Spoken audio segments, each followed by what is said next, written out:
سیدنا عثمان بن عفان رضی اللہ تعالیٰ عنہ سے روایت ہے کہ رسول اللہ صلی اللہ علیہ وسلم نے فرمایا خیرکم من تعلم القرآن وعلمہ، تم میں سے بہترین وہ ہے جو قرآن مجید سیکھے اور دوسروں کو سکھائے۔ صحیح بخاری کی حدیث ہے، حدیث نمبر 5027۔ اس حدیث میں بہترین انسان کا معیار بتایا گیا ہے۔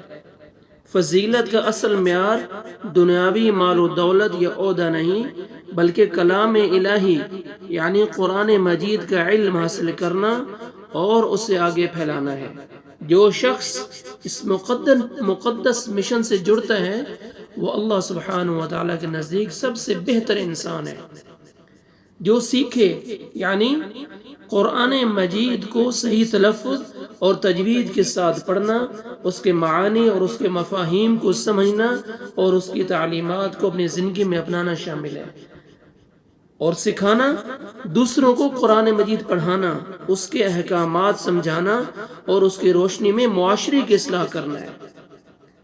یہ حدیث اس بات کی ترغیب دیتی ہے کہ علم کو اپنے تک محدود نہیں رکھنا چاہیے، بلکہ اسے صدقہ جاریہ کے طور پر دوسروں تک پہنچانا چاہیے۔